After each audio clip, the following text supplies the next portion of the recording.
Yeah, a circus, I think, is a perfect place. Tense, magic was in the discussion before, it was mentioned.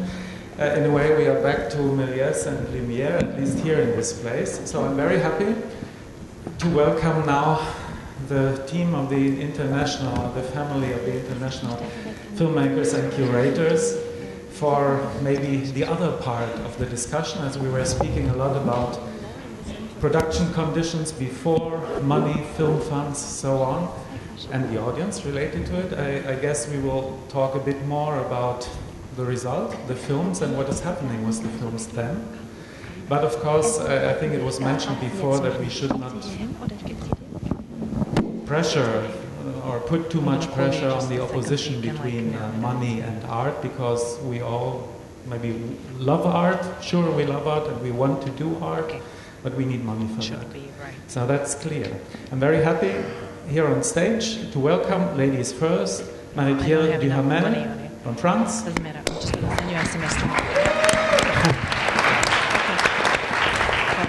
I think founder and boss, ex-boss from Cinéma du Réel, as well member of the selection committee of Locarno in Venice, and a curator. You had a marvelous term before. What was it again for what you are doing?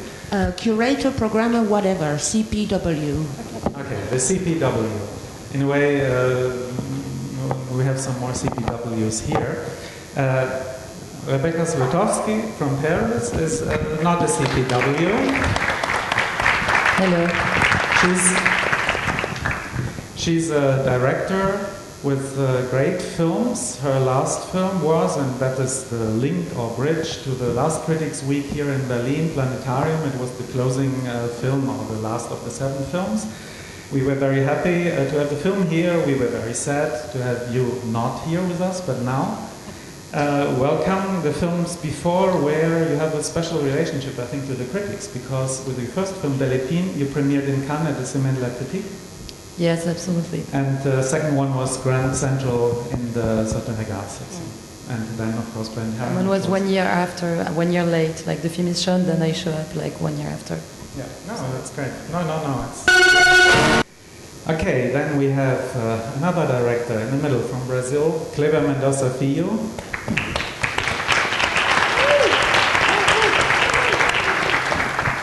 Hopefully, I hope you are hoping for that as well, longing for it. With your next film, you'll be in the Critics Week here in Berlin. Not in Cannes. Why Cannes? Your last film, Aquarius, was in Cannes. Great film. Many people thought it would win. Shit happens. And before, with your other film, you were as well in Cannes, I think, or in Rotterdam. No, in Rotterdam. Sorry for that. And you are ex-critic. Great, congratulations. And then we have a critic or ex-critic, Chris Fujiwara. You're a scientist, a writer, of course a CPW, because you wrote books, and now you're many books before on Preminger and others, other great filmmakers, but now you're working on a PhD, I think, on film festivals. Is that right? Yeah, actually on the audience, in fact. So I think it's nice to be here. Least. Yeah, audience. And now we have one. We have, right, yeah. What is the audience? Yeah, a specific audience, because you worked as well as, and are still working as a curator for film festivals, writing reviews and longer essays on films and film history. You have been director of the Edinburgh Film Festival, so you know all those perspectives. But I'd like to start with a question to all of you, but maybe we start to the directors. With the directors, I'd like to know, when we speak about audience, and you are working, you're making a film, and of course some time of the filmmaking process is quite lonely, writing, editing for sure, the audience is maybe the editor or some friends. But what kind of audience are you thinking about? Are you thinking about audience at all when you're making your film, Rebecca? Audience, that's when you make films, when you start to write films, then like craft those. there is like this moment of terror that is in front of you, and audience is part of it. So it's blurred in a certain like mystery, and also sometimes you want to keep it in that mystery, and you have like two types of audience. The first one is like the production-wise audience, means what kind of casting you will have, what kind of conversation with your producer you will have, like to help him, like, you know, embody your vision. And then you have another type of audience, which is like in the narrativity, what is like the place you give to the audience in your film. And those are two totally different conversations, but I must admit that, and I do not have those at the same time, but I think first at the audience in the script, in the effects we want to do, and then with the producer as a conversation, like a friendly conversation to help each other, I would say. Does the audience, or this audience, let's say in the writing moment, does it have a voice, something like this? Is it speaking? Your last film was about ghosts as well. Is it like a ghost I'm not speaking hearing, like, to you? Like obviously I do not hear those ghosts correctly, because I do not meet the audience quite well all the time, because it's like, but it's something that I like. It's something that it's part of the excitement of cinema to me. It's like, you know what they said to Frank Capra? They said like, okay, New York, Miami is going to be like a huge flop, and of course it's like one of the most like important film in his career. So the fact that we cannot predict is part of what I like in cinema. But when I say audience in the writing, it means like what will be the reaction of the spectator in front of the scene I'm writing. And it's something that maybe in France, and that's interesting that I'm French and I'm really like eager to hear my other friends, but in France we have the luxury not to think of the audience. Because as you know, like after Malraux, we have the possibility to think cinema as an art and as an industry. And we can separate that in France. So for my first film, for instance, I had not a thought about the audience. Like sometimes people said we can tell because we get bored. And sometimes people said like it's like a mystery and a secret film that just talked to me and no one else. And probably for my first film, I didn't want the audience to see it. I didn't want people to see it. I didn't want people to look at it. I wanted certain people to see it, which is a total different approach. And when people here would say that when you are a director, you want your films to be seen by as many people, I do not agree. I want the film to be loved, my film to be loved, not seen. Yeah, but at least that's why critics exist to me as well, because sometimes when you have like, and the question of the impact and the audience is different. So anyway, I did my first answer, which is like so French and complicated with this red wine and long, so let me. It's just, it should be mentioned that even with your last film, which was considered to be difficult, and there were people as well in the Critics Week, we had a discussion which you can see or rewatch on YouTube about the film, and there were voices said they don't understand it or like it so much. But at least with a film like this, you had 100,000 or even more people going into the cinema in France. It would be in Germany considered to be a huge success. Maybe that's not a success in France. I know, but yes, but you know what? My first film, Belle Épine, did like very, very bad scores, bad audience, but the impact was better than the last film that had like good rates, good scores, but people would not keep it. I don't know how you can explain that, but the notion of impact of a film is to me more important than the box office. Impact, yeah, clever. Can you tell us a little bit about your way of thinking about the audience when you make a film, and maybe you think as well about this magic impact, how to create it? Well, of course, that's a very tough question always to ask, and it's even more difficult to answer. But in Brazil, when we submit a project or a script to the public funds, there is always the question staring at you in your face, which is, who is your target audience? And the second question is, how many tickets do you intend to sell?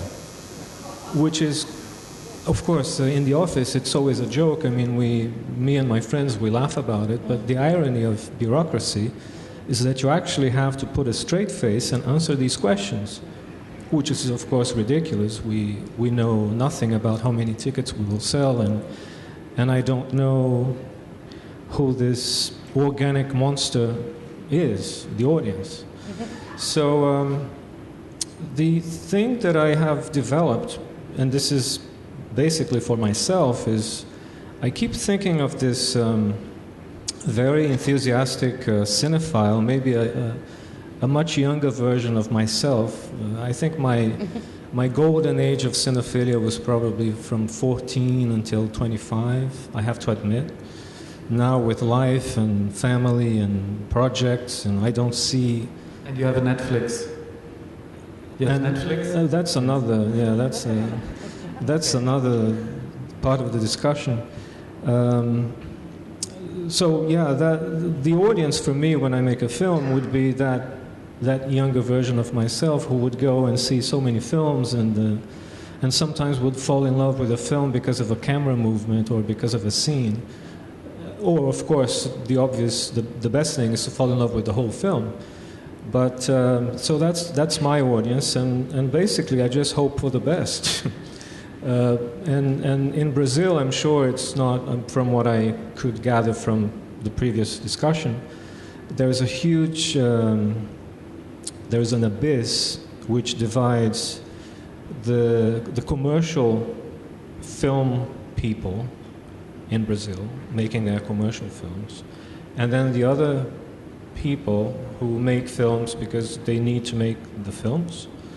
And there's this battle of eccentricities and egos, where on one side the success is measured by the number of tickets sold, and like Rebecca said, the other side actually measures the impact of a film, the impact in terms of consciousness, which for me is what I mean. I'm not saying that the success of Titanic is something that you should dismiss.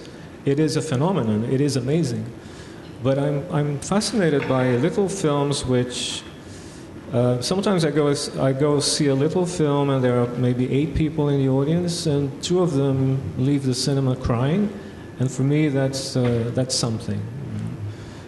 So the audience is a younger version of myself. That's my best answer now, but the real answer is I don't know. And in those moments of writing or shooting, I guess not, but maybe editing as well, sometimes it's necessary, let's say, to explain something or to do to put an image in a film or to leave it out because you want to be more clear in a way which is not for you, because you know it, of course. It's for someone else. So you have an imaginary character in mind. Yeah. You have to explain this. When I'm finishing the editing of any film that I make, there is always an interesting moment when I invite friends to come over and watch. But the best thing about these screenings is when they bring their boyfriends or girlfriends or husbands or wives or friends or sisters, or somebody who works as a pediatrician or normal people. I avoid the normal people kind of. Yeah, but normal people who do not work with film and haven't seen my other films, and I usually ask them questions, and if it's clear for them, it's something that it's fine with me. But also explaining too much. I mean, I remember I'm also a programmer. I screened 4 years ago Rosemary's Baby in this big palace in Recife, which is a great place. And there was a guy after the screening. He said, "But was the husband with the devil?" Well, I mean, it wasn't very clear. But was he also with the? Yeah, he was, because it wasn't clear in terms of what people expect today to be clear, and I'd rather stick to something that's not so clear.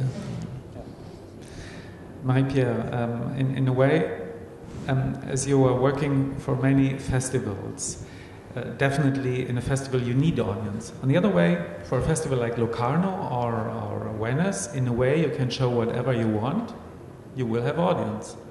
So, in which way, when you program, for instance, in which way do you program in terms of relationship, your relationship to the audience, and a reaction maybe you want to create? Now, festivals are like cinema, they have a history. So you cannot totally compare what happened in Locarno 10 or 15 years ago and what is happening now. Same for Venice or even Cannes or other, or smaller, so-called smaller as a size, not importance festivals. So, and this is also related with what the questions that were discussed also before, the evolution and the history of the audience. The audience has a history. So if we forget this history parameter when discussing, we tend to maybe get a bit confused about what audience would be about. But I will go, as promised to my friend Chris, I will go all Serge Danet on you and make a strong difference, for my personal view only, between Publikum and Zuschauer, public, audience and viewers. I think that in my generation and my tradition of programming and selecting films, I think it is the personal guideline in a way that helps, manage, and also I would say make the right compromises. Because I never, maybe the audience, someone in the audience will tell me, but I never met a festival that doesn't make a compromise at a certain point. And today we all know that sales agents are very powerful, and that only in certain circumstances it is the filmmaker to decide that he will go there and not there, as a choice of festival circuit. So many things escape the decisions of the filmmakers today, and it was not totally the case, I would say, 15, 20 years ago. So as a CPW, my guideline has to be to, let's say, imagine another me, or 10 me, or 20 me, not me, Marie-Pierre, but viewers. That is people who I would be able to bring, let's say, the same type of emotions or reflections or movement that I have lived through thanks to the film, And never forget, and then I let Chris, the specialist, speak. Never forget that the work of a festival is 80% saying no and 20% saying yes. So 20. I think that if you know why you say no, it means you know why you say yes. Something like that. Yeah, we have some additional questions, but first to Chris. Yes, Chris, in a way, you have schizophrenic roles, as you were, I guess, even in the same time, working for festivals as a director and as a programmer, and being a critic. So sometimes, for instance, you had to write a review, maybe a bad review, about a film which was programmed in the festival you were working for, or maybe not. In a way, your audience is the audience of the festival, but as well the audience, the readers, of course, of your reviews. So in which way, how do you deal with those different types of audiences?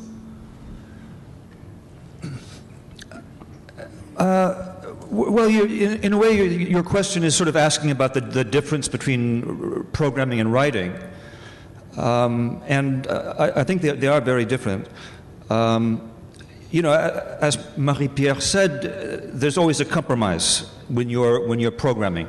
And that's one of the deep problems with programming, which I think is an extremely problematic activity, is the degree to which it requires compromise. I think a programmer in the situation that cinema is in, and the situation that festivals are in, very few programmers can be true to themselves fully in the way that we would like to be, of course, but in the way that maybe we should be, if we were going to be completely honest about what we're trying to do and completely committed to what we're trying to do. So programming is tough. Writing, on the other hand, I always feel that I'm responsible really only to myself, and I fight myself against compromising. You know, because if you're writing, then you're conscious of when, or you try to be conscious of when you're going away from the idea that you had, and hopefully you're sensitive enough to what you wanted to do that, and you stick to that, and then you try to avoid compromise, and you have the power to and the freedom to, because you know I write for small publications, or I write for books, and so the editor is not telling me that I have to do certain things. I used to be more in the position of somebody who had to write for an editor and who was thinking of a larger audience, and then of course there's something involved there that is like compromise, but even that is different. I think a writer is able to, a critical writer as well, is able to be true to oneself, to the experience of the film that you saw. You can write that, and you have to write that. For you, both of you, Marie-Pierre and Chris, working for a festival, in which way is a festival not just a box to put something in it, but creative? I guess that a good festival has a narration in programming, for instance, yeah, that we have now in Berlinale competition 21 films. The order of the films should be in the way that one film is talking to the other film, and at the end, perfect world, it forms a narration. It forms the story of this year's festival. And I guess you agree, but in which way is this kind of narration as well a communication with the audience, and with which part of the audience? Sigh. Could I just... I need a drink. Yeah, let's... Yeah, you need a drink. We can have more. The big problem is, yes, I mean, you're right. A festival is a narrative, and when it's reported on by the press, it's always reported on in terms of a narrative. So they say, well, this year, you know, Koslik has outdone himself. You know, or it's a war. There's always a way for women. Women are refugees. Refugees, sure. And well, if you write a festival report, you kind of have to do that. You have to figure out, well, I saw 10 films that were kind of, they had something in common. I can sort of make that my lead, and so but it's very artificial, and the biggest problem, I think, is the size of the program. If you've got 200 or 400 films over 10 days playing in 5 or 8 different cinemas, obviously any critic or any member of the audience is only going to see a fairly small percentage of them, and can only get the impression of the festival from that small percentage and from talking to people. So there's no continuity, there's no possibility to create a continuity of experience that is shared among something that could be called an audience. And an audience, of course, is people, real people, who are imagining that they share an experience, and who in some sense they're in the same time and place, which are the things that partly define the festival. But because they can't see the same films, because there's no time to compare experiences with other people, usually, at these festivals, it doesn't work. Whatever narrative there might be, or whatever possibility, and I'm not sure that a narrative is necessary. I think a narrative is more like a construct that comes after.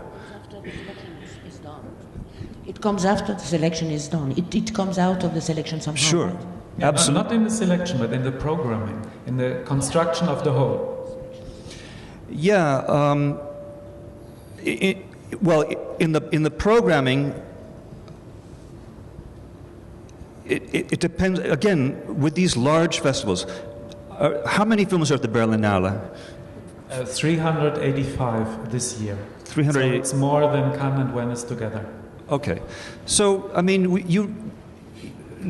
no one person sees all 385 films. Dieter Koslik does. The same day. Well, let's ask him. And there's no way that they can be put in terms of a coherent narrative. Nor would the filmmakers expect to be or want to be, or nor would anybody really benefit from that. It's too large a proposition. I think, and at Edinburgh we had maybe 180 films, but that's already the same. It's the same problem, slightly smaller scale. Pardon? At Edinburgh, we were using 12 screens. Yeah, I think. I think a festival needs to be more like a festival. In other words, festive, obviously, but festivity means that you're lazy, you're relaxing, the atmosphere has changed. But above all, it should mean that in terms of a film festival, I think it should mean that everybody can watch the same program. And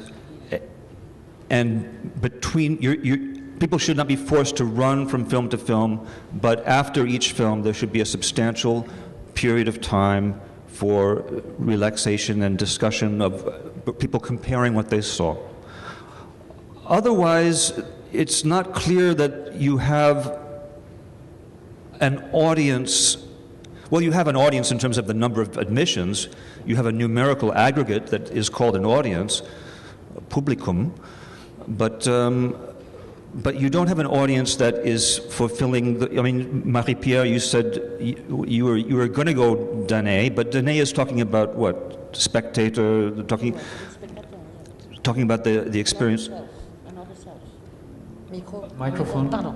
An equal, someone who is your equal, okay. and with whom you would love to share what happened to you in front of the film, but not just as sharing emotion, like going all new wave on things, like let's have a yoga lesson together kind of stuff. More because a selection is more films, and you may have a competitions or not. And you have all these things, these sidebars and whatever, and then again it depends upon the size of the festival you're dealing with. But ideally speaking, in my own words, following up on what Chris was just saying, is ideally speaking, when I was in charge of a small festival with a specialty, which was documentary or non-fiction film or essay film, my point was to ideally programming, that is both selection and the way you organize the program, to take the viewers together with me to walk the path I had walked during selection. That is to do the job again with them and them to do the job with me. And in this ideal world of smaller festival where you have time to meet the directors, to give the directors time to speak with the audience, not 5 minutes Q&A, how long did you shoot, how long did you edit, and how will the film be distributed in your country, basically. No, but to give space to something more, even if it is outside the theater and the people gather around the film. And this is the ideal we all share, I think, right, with regarding audience question. But this is possible if, depending upon size, depending upon the fact if you have a market or not.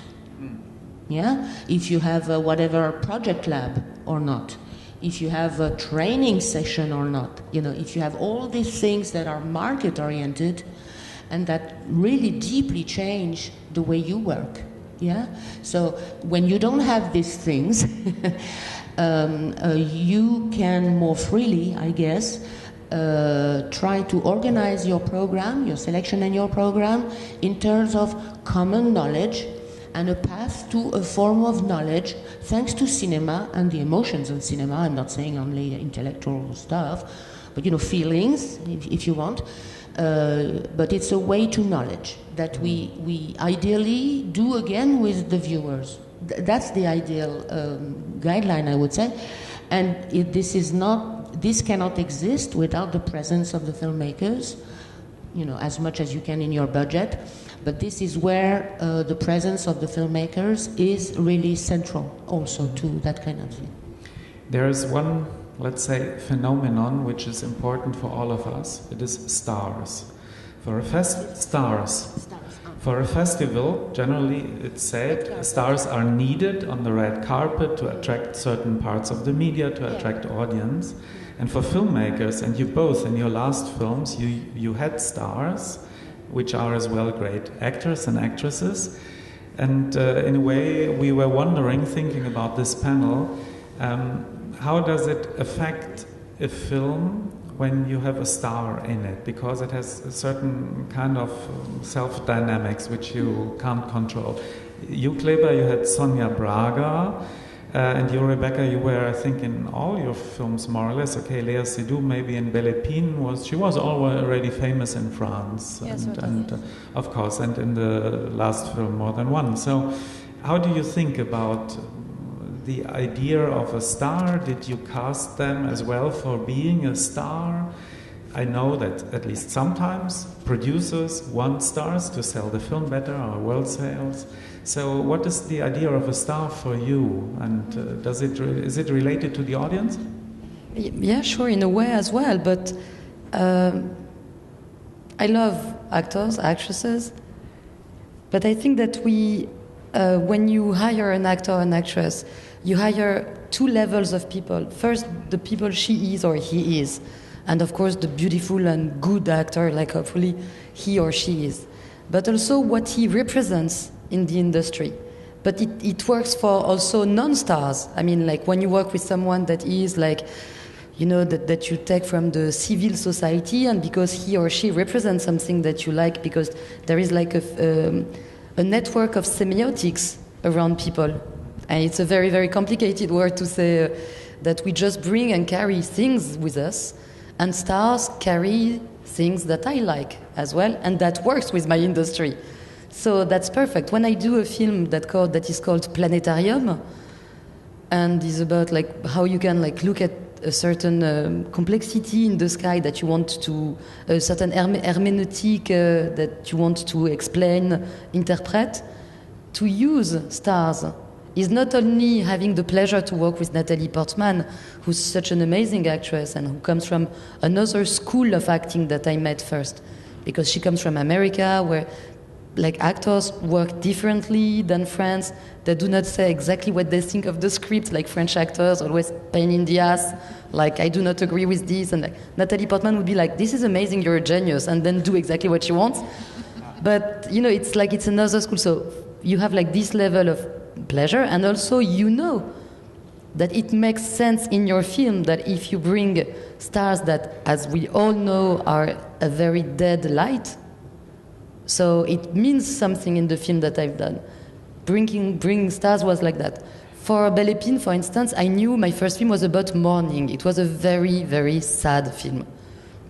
Very dark and sad. So I was like, let's have Léa Seydoux like with this beautiful body and always naked.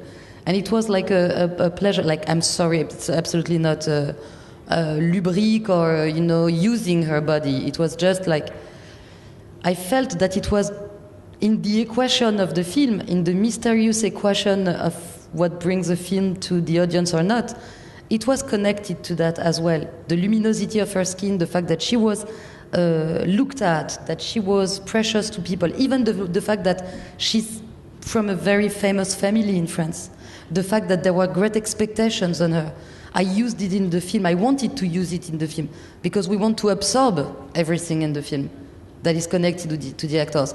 And if you pretend you do not use it, because it's always a matter of use, it's tools as well. If you pretend you do not use it, I feel you're not honest. Kleber, did you use Sonia Braga in Aquarius? Yeah, similarly. I think each and every decision you make in a film, it has to work on different levels, almost like different layers almost like the different layers in an onion. For instance, if somebody decides to make the film in black and white, it shouldn't be just because it looks beautiful, but it has to work on different levels. And when I wrote Aquarius, I actually had in mind using a non-professional actress, which is a completely ridiculous idea now retrospectively. It would never work in the way I finally shot the film, but maybe I shot the film the way I did because of Sonia. And once Sonia came to work in the film, I brought different levels of my own love for film, because she means a lot to the Brazilian film image, and I had personal reports from people who knew her that she was an amazing person, and I knew that she was an amazing actress, and she brought more people to see the film. So many different levels to make that decision. Yes, please. If I may, this notion of bringing stars in your cast is not only connected. Sometimes people say, like, she's so cynicist, she wants to make like the box office, which I did not do, by the way. So it's like, but I have two examples. The first one was in the Catherine Bigelow, The Hurt Locker. Only amateur, I mean, like, not, how do you say, I'm sorry, I lose my, I should not drink. No. Des acteurs non-professional actors. Yeah. I mean, Jeremy Renner was not famous, at least not from me. I knew no one, no faces in the film. At a certain moment arrives Ralph Fiennes. And when he arrives, we're like, okay, so the film starts. I mean, the film begins. This character is going to be like a character that is going to be important in the film. 5 minutes after, there's an explosion, he blows, he disappears. I think it was like one of the most brilliant moves, as metteur en scène, because it was totally unexpected for the audience. It was like bringing the audience in the film, using the expectation of the audience, looking that, this famous, amazing actor that everyone knows is in the film, so he's going to stay, and he disappeared, which is like a very strong feeling of disappearance in the film. And of course, the film is connected. The second example is when I said that you use the actors the way they represent something in the industry of cinema. For my first film, I had only Lia Seydoux was maybe a little bit famous and looked at, but she was not famous. She was like very young. At the end of this first film, with a very few amount of money, about mourning, very sad, very dark, there was one scene at the end where the mother of the character just comes back and she's a ghost. And because I wanted the character to be a ghost, and because I'm not that good at filming ghosts, and I was like, how can we know she's a ghost? And I didn't want to blur the image and stuff, so the idea was to call Jodie Foster, because she speaks fluent French, to do it. I was like, it's going to be a total ghost. She's going to be in the film, and people will see the film and say, like, okay, what's happening? Like, she's not here. I called Jodie Foster, she was not available, but then I called like Tilda Swinton, and she said yes, and finally she could not, and then the mother of Leah came, and it was a mystery and stuff. So you always have to use that and to interiorize the audience in your film. But there is as well the other side. In terms of audience, we can take Personal Shopper by Olivier Assayas as an example. He had Kristen Stewart. And I think the problem for the distributor was that Kristen Stewart, great actress, very good in this film, but she attracted a certain audience and a certain media, which in a way spoiled the film as well. And so there is something like autodynamics of that's also known as education, I think. As well? Audience education for the audience. So should we educate the audience, Marie-Pierre? Yeah? Please, sorry, too bad for them. I mean, what can I say? There is one thing I was thinking about listening to you, and also listening to the previous colleagues, friends, is that there is something that the market, le marché, does to us, which is to separate us. So we are separated brutally in two targets, right? And so are the films.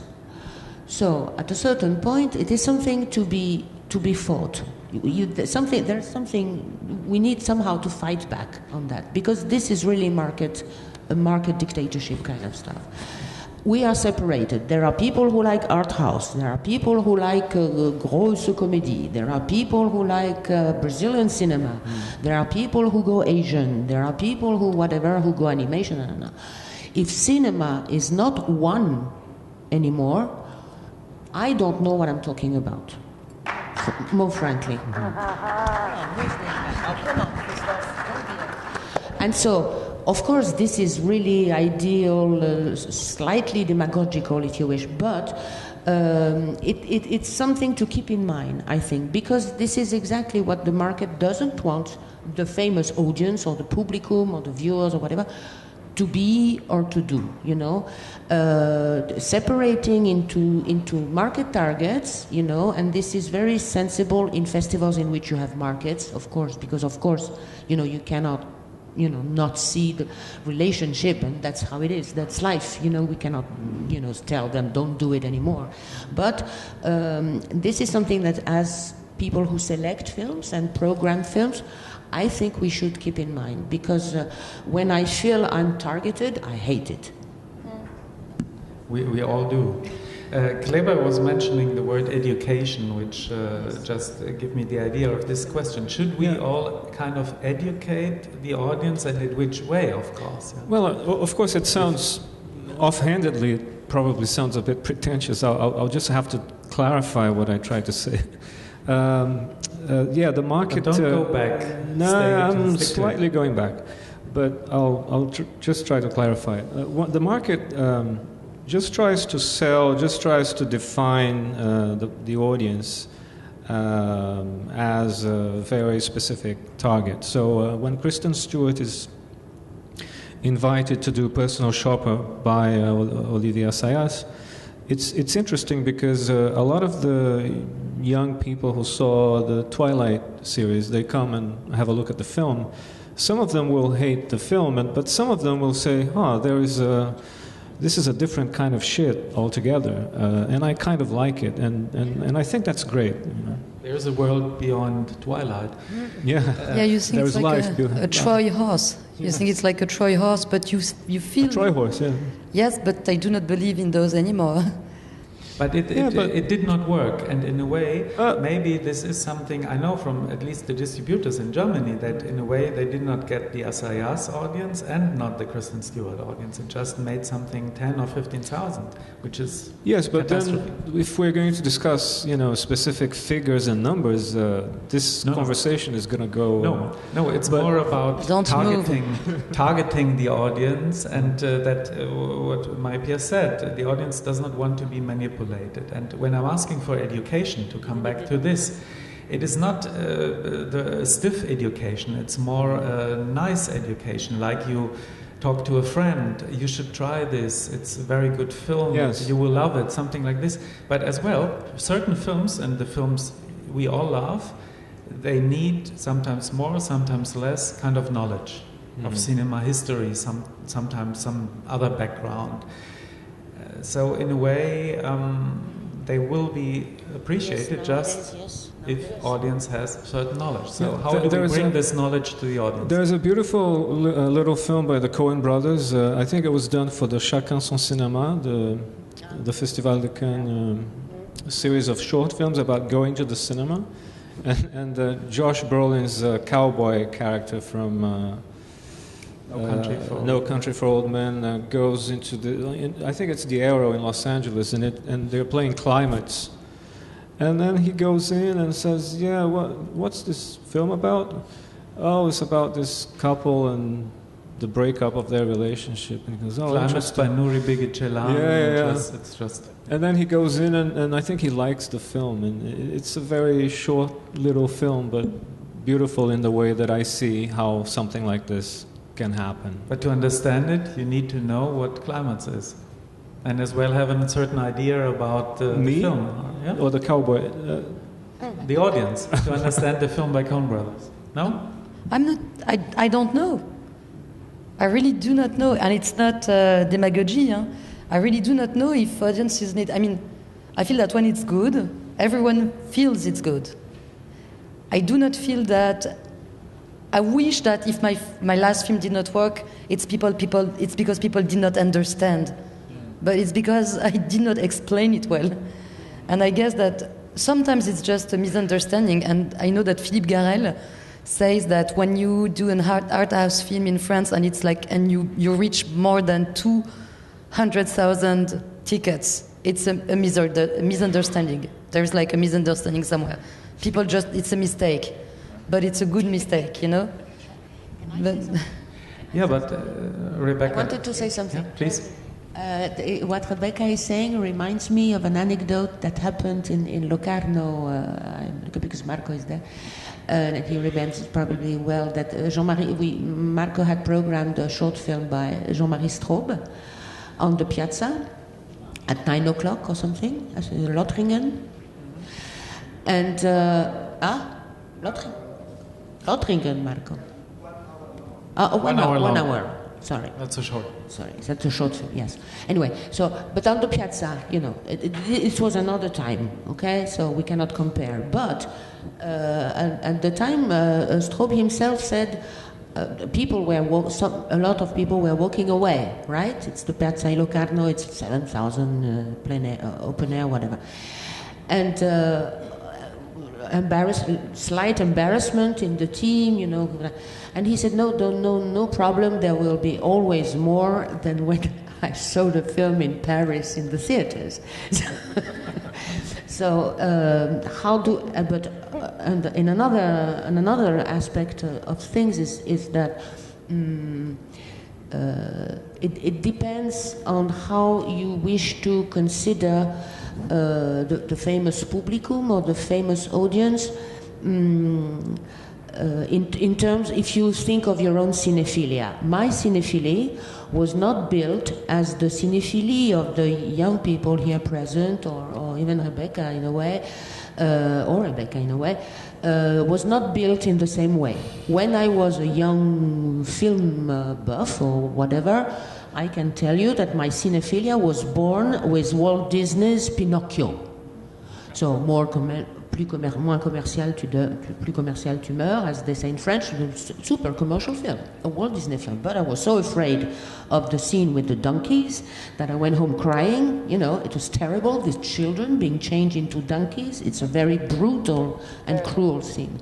And so that was one of my first experiences, and I don't know if I became a cinephile for that, but the way I became a cinephile was because it's not like today. Today, younger people, and everybody, even not young, has everything, or basically a lot, available. But this availability, internet, DVDs, film festivals in your city, piracy, exactly. You can have a lot, but the characteristic of this availability is that everything, the whole history of cinema and the films that were made yesterday are at the same level of time in your life. That is, you are at home and you go from Chaplin to Planetarium, and then you go to see the comedy because your neighbor said it was quite funny, and so on. But everything is at the same level. So in these conditions, which is not the conditions I became a cinephile, I used to see a lot, the most I could, but not when I fell in love, I don't know, with my first John Ford, then I wanted to see them all. So I was systematic, like Obsession, systematic kind of stuff. It's not like this today, the availability. So our work as programmers is to consider the way the people who come at the festival are building their relationship to cinema. And in that sense, the people who went to see Olivier Assayas's film because of Kirk-21, if only 2 of them got it, fine, victory. See what I mean? You want to add something? Olivier would not say that. But the real question maybe, as I think, because we're speaking of a lot of levels of audience, when I hear you talking, I'm like, what the audience will become when the experience of the theater will probably disappear. Will the audience still exist, or will be left only consumers?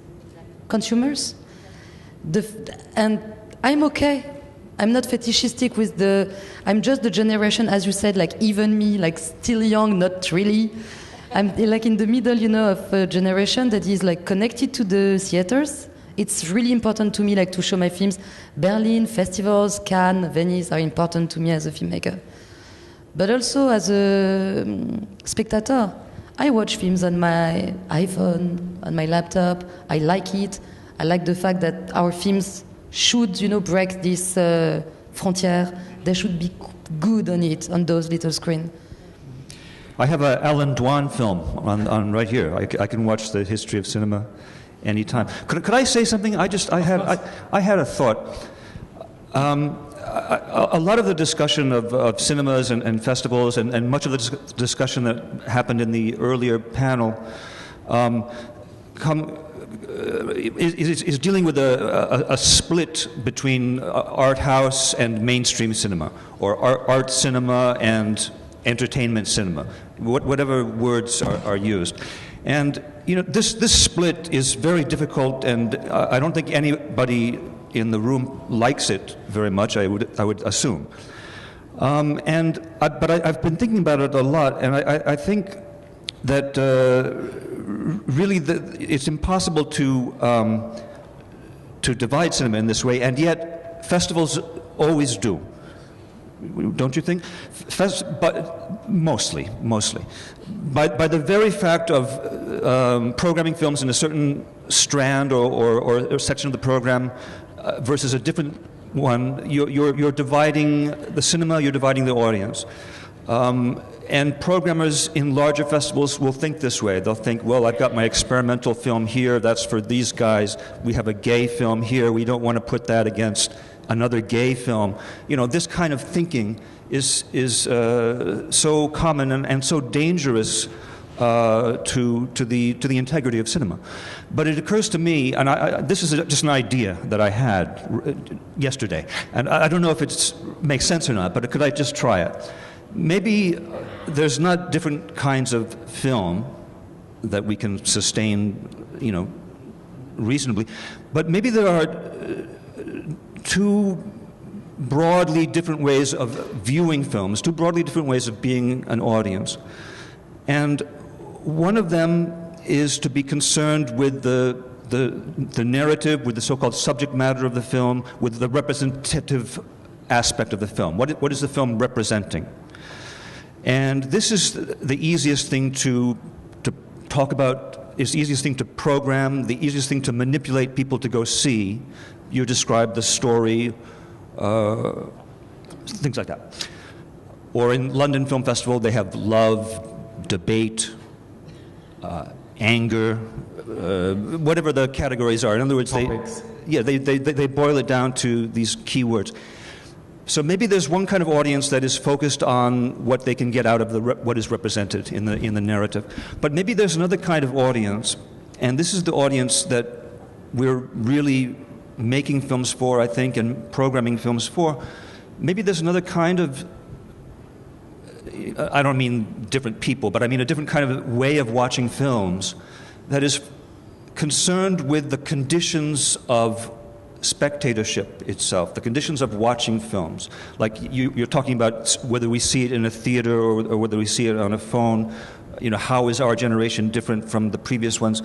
Maybe there's a way of viewing films that is deeply interested in this kind of question. How is the experience of cinema coming to me, and where am I in the cinema? To ask this question, I think, is to become a different kind of audience, and I think that's the question that festivals should be getting people to ask. So your question of educating the audience, I would try to answer along those lines. No, I see. Let me add a question to that. Can the audience be wrong? Of course, it can. Like us? Yeah, like us. Like when you vote. Yeah, I mean, sometimes. But you said, Rebecca, before maybe you failed because you could not connect with the last film in the way you wanted. You could connect with the Critics Week. We loved the film. We invited it. No, it's not about that. It is about. So, did we fail? This is Maybe. this is the question. Or are there maybe not these kind of marketing boxes, but kind of different audiences? For instance, are festivals an audience for it own, or critics? No, but to me, like what's confusing is like the confusion between rentability and audience. To me, the film that, like the fact that the film makes money, the film, the idea that a film is worthly, tu vois, à la valeur. Worth means like, okay, it brings the money back to the producer and the companies that just believed in the film, and it's super important to me as well. And I know that I'm like one of a kind in France, because sometimes really literally friends of mine that they really do not want it to work, because it's like, it's a bad vibe. Betrayal. It's a bad vibe. It's a betrayal. That's the bad vibes about it. Not all of them. And then the audience. I feel that yes, the audience can be wrong. Yes, the audience has a personality. There is a personality of the audience in Cannes. There's a personality of the audience of the Festival Télérama. There's a personality like a morphotype. They have a certain age, a certain gender. Usually there are women that decides the films and stuff. So sociology brings us like tools to understand what is the face of the audience of the cinema. But it's super moving and changing and stuff, you know, like we never know. So are they wrong? I don't know. They change and films stay. So maybe like an audience can be wrong at a certain moment. The film will stay for 100 years, maybe 120 years. It depends of the preservation, you know, and the format. But we can expect that the DCP stays like maybe 200 years or 300 years. Not so sure with the DCP. Yeah? Like, I'm very sad. I'm very naive. My producers are like, it's for posterity. It's for planetarium. Maybe in 50 years it will be. I'll keep it we'll like, win the you know, Oscar. We won't give like, you know, cars in the sky, but just like films, you know, we try to do something. Clever. So, I guess you wanted to add something? No, I completely agree with Chris. We're on the same team, but then you get home and there's the Netflix algorithm, which seems to know, seems to think it knows what we want and what the world wants. And yeah, they have all the answers. No questions, but many answers. What I do in Netflix is I pick the worst films I think and give them 5 stars so that it will fuck up the algorithm. And maybe it will work in some way, you know. I just keep giving 5 stars to the worst. All of us should start to do that. Great idea. I never note. Yeah, because they work with your own feedback. I know, so it's super clever. Yeah, just see if it gets better, you know. This is. And the other thing that I was thinking is, again, this is a very local thing that happens that I said in the first time I had the microphone, this division in Brazil with the commercial films and the auteur films. And some films are very commercial and they make, maybe they sell 4 million tickets of television comedy with television stars. And it's very likely that in, let's say, 1,000 years after the apocalypse, when archaeologists find traces of Brazilian cinema, they will only find evidence of the very small films which many people wrote about, you know, the critically successful films which nobody saw. And that's an irony that I like to think, you know. So we are in the middle of the future now. I think it is maybe time to include all of you. If you have some questions, and please raise your arm because I can't see it so well, specifically in the back seats. We have 1, 2 microphones. Sie können auch auf Deutsch fragen, wir übersetzen das dann auch. Gibt es Wortmeldungen? Is there anyone? I can't see anyone. There? Okay, da hinten. Hi, good afternoon. I would like to ask all of you, well, good evening. What do you think you could make, what do you think we should make to make the more audience understand that cinema is not just entertainment, it's not just to get fun, but it's also knowledge, it's also a culture, that cinema is also like theater. like cinema is also like opera. And Christian Brouwer from the York Kino said something in another event some weeks ago. I was there, and said something like this: that the problem is that many people see cinema like, I don't know, like something just trivial. No, they don't take that for seriously, and I have the same problem. I mean, and where I live, in my flatmate, in my place, they don't know the kids' kinos we have around. We have small cinemas. And I came to Berlin 5 years ago, and I know all of them. Of course, I'm a crazy cinematic guy, but they have been living 10 years in the same boutique, and they don't know and they know the theaters, and they know the operas, but they don't know there's no cinemas. Why?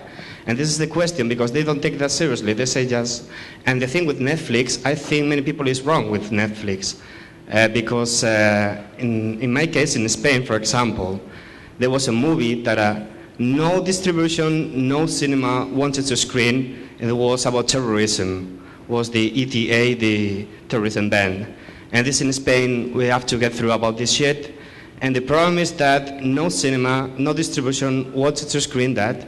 And Netflix was so brave and said, okay, we make that. And now it's in the cinemas, the movie, thanks to Netflix. So make the contrary. So usually if it's good in cinema, it goes to Netflix, but could be also in the contrary way.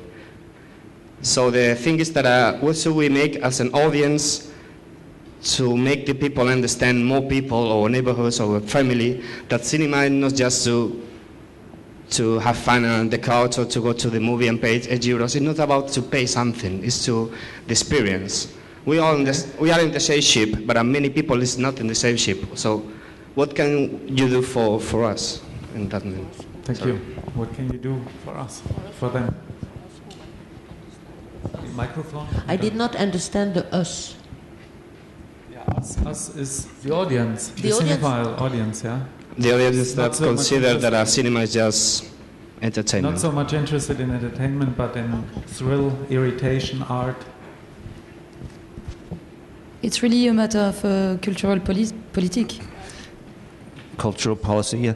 Well, you know, in the UK, there's a long tradition of looking at cinema. I mean, policymakers, film policy. They look at cinema in terms of education and information. They don't really understand film as an art. I mean, the UK is sort of trying to catch up now. But basically, the tradition is, well, film is to teach people things, at best. So it has a cultural role like that. And so there's a lot of talk about how to, exactly this question, how to educate the audience, how to get people to see films that are culturally valuable, that will tell them about different people's lives and so forth. But in France, the point of view is very different. I was about to say that Rebecca and myself, we live in a relatively privileged country in terms of cultural policy, as Rebecca was saying, money, education, So it's difficult. It has its flaws. It's not perfect. But when Rebecca and when we were listening to the German friends earlier, we were saying to each other, if that kind of thing with the ticket number and the Filmförderung wanting figures, if this happens in France, you have a demonstration and the Ministry of Culture goes away. It's just It's science fictional for us. Does not exist. But each country has its policy and his history and whatever. But it's true that in France we are privileged in terms of cinema. This does not mean that everything goes fine. You were talking about Netflix, which is television-oriented, linked kind of stuff. I am very angry as a French, as a European, and as a French. I'm very angry at public television. Public television has just turned its back on cinema, and it's been more than 10 years now. And it's something that I think you know very well in Germany. You have a lot of the great German filmmakers used to be financed and were commissioned by public television. As it happened, I mean, we cannot unfortunately ask Harun Farocki anymore, but we can ask Bitomsky and many others. And many people, great directors and authors in Germany were financed by public television, and the same happened in France. And in other, but mainly these two countries. And now it has turned its back because they say that this is a job for festivals. So this is how, I think, partly, how the horrible expression festival film was born. Because of the lack of distribution in many places. I don't know Brazil, but you can describe for us, Kleber. But, you know, lack of distributors, lack of cultural policy, and public television saying, okay, the job is done elsewhere, you know, with public money. Okay, so doing anything else. So there is a fight to also, sorry, it's like, but there is something to be done in terms also of relationship between cinema professionals, producers, authors, and so on, and public television. Because as per definition, public television is public money, so should be at the service of the public and be the help, you know, be the partner you are asking for also, I think. I've been told. Okay. One more question or two more? There? No. Okay. Okay, I would like to go back to the matter of the programming as a narrative that was bypassed fairly early in the discussion, because later on you got to talk about educating the audience, maybe emancipating the audience or addressing the audience or making them a co-author of the film experience. Chris, if I understand you correctly. So couldn't curated festivals or curated programs actually be a great help in creating new kinds of audiences that will appreciate films in a different way? And well, basically that's my question. Thank you. Yes, I believe so, and I'm sort of hesitating because I'm trying to think of a concrete example. Because I think this kind of practice is fairly rare in larger festivals, although you do see it sometimes. I mean, there are very great programs that are done even at very large festivals. And I do think that, as I said before, there needs to be space in the program for a meeting and discourse to take place, and for the audience to be invited in to sort of recognize themselves as, you say, co-creators of the film. They are co-creators of the film by virtue of watching it. It doesn't exist without their input, but it can remain sort of an alienated experience unless there's unless there's dialogue. Yeah, there has to be a meeting of equals taking place, and I think it's the festival's responsibility to make that happen. And I don't think the word programming is even the right word, because yes, you could say yes, we'll program some space in to have a talk. But program to me means the same as manipulate, almost, you know, like programming software, or, you know, programming a social movement. So I've come to be uncomfortable with the very word of programming, and I think it should be changed to something else, but I don't know. People say curator, but that's different, you know, that comes from the art world, doesn't it? Offering something. Maybe it's giving an offer. Offer? Sure. Because that's what. Is it too weak, maybe? Yeah, it's a bit weak, maybe. Also commercial. Can you create an audience? Yeah. Can you create an audience? You could say editor, like for books. Yeah. Editor? Editor, like for books. Why not? Okay, Editor. I like it. I think I like it. Curators and Curators are for film art. critics, I think they're as important to cinema as filmmakers, because they keep the oxygen flowing, and there are so many obstacles coming against, and I think curators and programmers and film critics, they really through sheer love, and I'm really talking about the more optimistic side of programming, because there is also the industrial side and the industry side, especially in big festivals. And I never complain, because I really understand that it's part of the game. But I really believe that they're as important as filmmakers, because without the programming and what's written, which goes back to what I said about archaeology, it is as important. Yeah. Look, there is one thing to answer. Just to say one thing to an answer to the question. Dana. What we can do in doing our job, or talking about our job or doing it, is to make a very, very strong difference between a program and a playlist. So this is very important. A playlist, we all do playlists with musics we like, films we like, things that apparently speak to one another, have a link. But if this link between things we put together in the playlist speak only to us, okay, let's keep it at home and show it in family. Programming is going beyond that, because it's for others. So it has to speak to others. So it has to go somehow deeper into things, not the appearance of this looks like that, or this talks about the same thing as that, or this is in black and white, or this is Asian, whatever. Anyway, so our job should be, in a way, to go as deep as we can to avoid that, because we owe the audience, we owe it to the audience to share something that maybe we are not so sure of.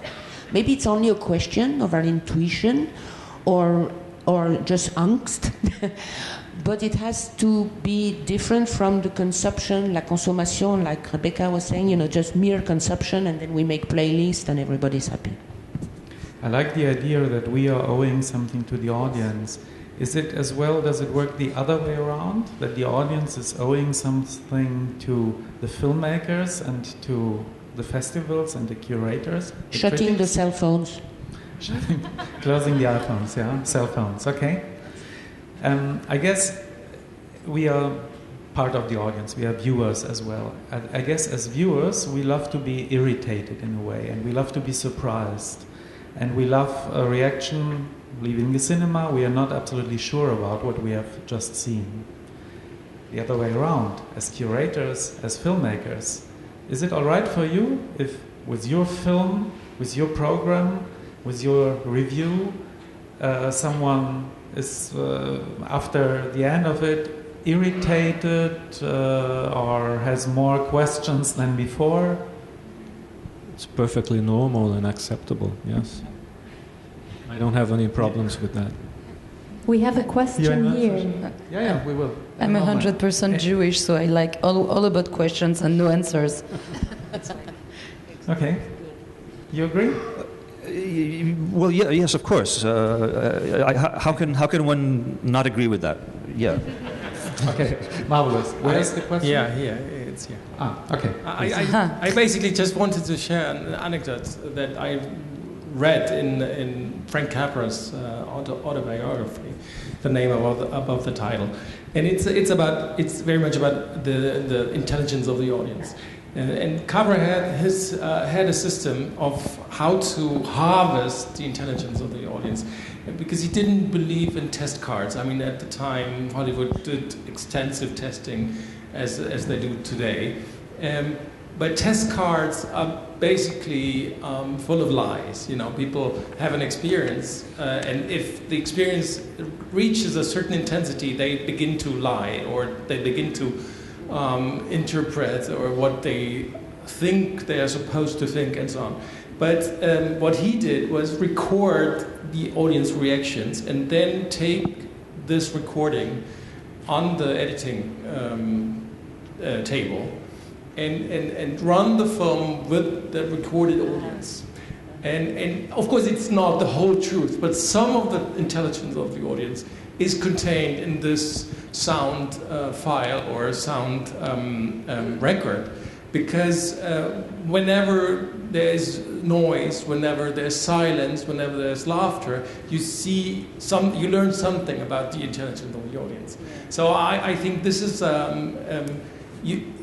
I think it's beyond doubt that the audience is more intelligent than the creator, for example, but it's also quite reasonable that most of the time they can't and will not be able to express it. So maybe we need other means, and which is one of the reasons why I would find it interesting, for example, to make Netflix big data public domain, you know, because it contains something interesting for filmmakers. But as long as it's hidden to sell things, we won't learn anything. Thanks. Thank you. Thank you. I have just like the last anecdote. Thank you, Christopher Schlauser, such an amazing director. Very happy to re-meet you here. We have a common friend, Mia Hansen-Love. She said, I don't know if you're familiar with her work, I guess, and she did this marvelous film that is called Ideen, and it's about the French touch and tech music and partying and her brother, and it's supposed to be like, you know, in her filmography, the most like hip, exciting and stuff, and it was like not a success. And mine, with like the last film, the 30s, Natalie Portman, Lily Rose Depp, partying in the 30s in Paris. And she called me after the release of the film and she was like, you know, the audience knows. We can put some fancy clothing to something dark. It's still dark and people know and they run away. So in a way, it's like I'm much more, that's why I was a little bit worried about educating audience and being like us, and in front of another audience. We are the audience. We are, all of us, the audience. And it's more clever, complicated, sad for directors that do not have success. Because you know that there's something wrong when you never reach an audience. It doesn't mean like Philippe Garrel has like a fan base of 50,000 people in France. It's enough because it's all the time and they trust him. But if you do not have like a certain amount of people that trust in your work, that's why critics are so important. Like when you have like really no one that believes in you and just critics, it's like you can do another film. It's precious, but you have to a certain kind of, that's maybe connected to the notion of collectivity of the cinema. It's a collective art. I mean, like the first audience you got is the person you are making the film with. So I strongly believe, I hope that next year I will come with a film with an audience. We hope so too. Yeah, and bring the audience to the critics week. Okay, is there one more or two more questions? We have some time. Ja. I don't see. Noch eine Frage auf Deutsch, wie gesagt, geht's auch. Ja, bitte. There. Please. I'm not sure, maybe you're the wrong panel to ask this, but what do you think about film education in schools? I know in France, I think it is the case. In Germany and German-speaking countries, not so much. And I would argue that the way that people are viewing images is changing, and you could say it even with Danet, that maybe the visual, this idea of a flow of images that is just read as information is becoming stronger, and the idea of Danet's idea of cinema less so, and maybe it would be possible to to educate people about this in the school context, but maybe that would be too oppressive. I just wanted to know what you think about this. Thank you. I've been a teacher in University of Cinema, whatever that means, and I've been a student in cinema in La Femis, whatever that means as well. I think that as cinema is a language, you can learn it. But as an art, to me, it's nonsense. Like the art schools, to me, are very like, I would say like in science, you say there are like strong science, les sciences dures, and soft sciences, les sciences molles. And cinema would be like a very science molle, which is like... but you need the space and maybe some input. There's definitely like a part of culture.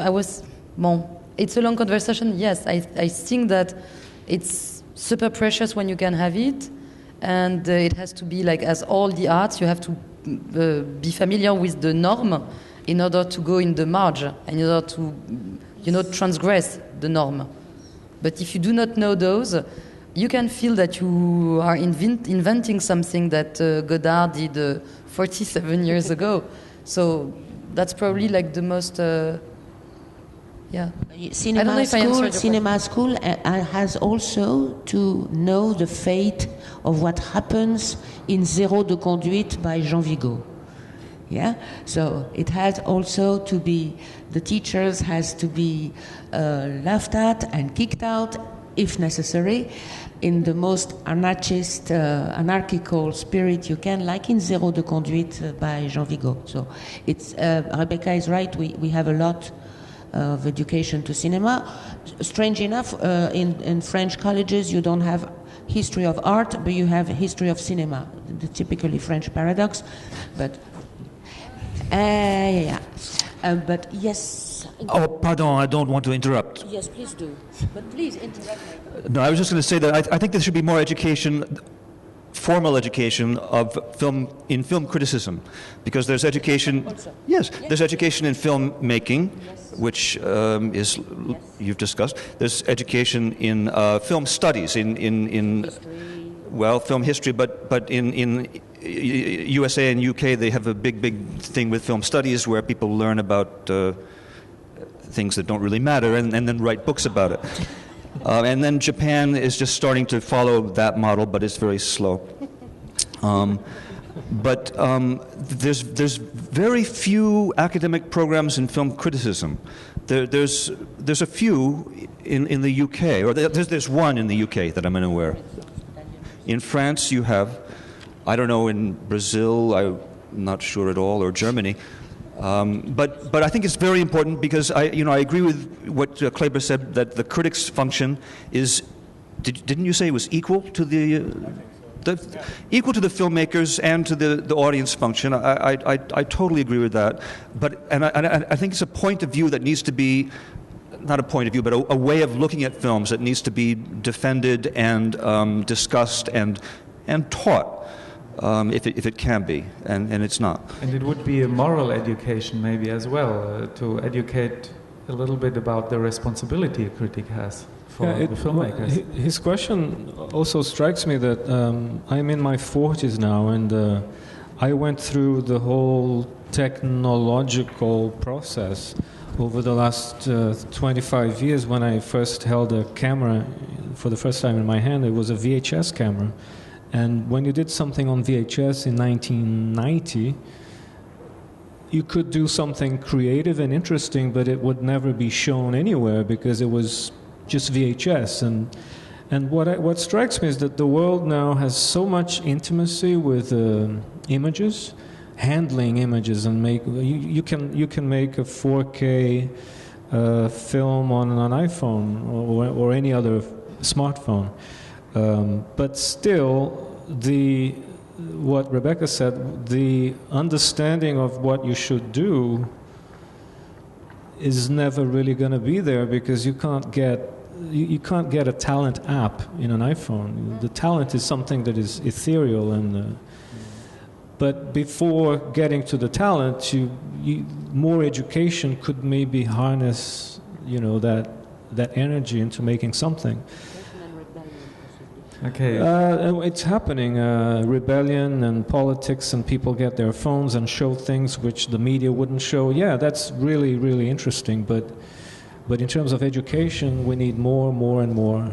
We critics, in the Critics Week, we will try to take our responsibility, and we are maybe not educated enough, but quite ambitious. So there's one more try with our movie. Please applaud to the technical staff, and we will try to show the other movie, or the movie which should be shown before this panel, to kind of close it. I thank you very much. Thank you. Thank you. Thank you very much.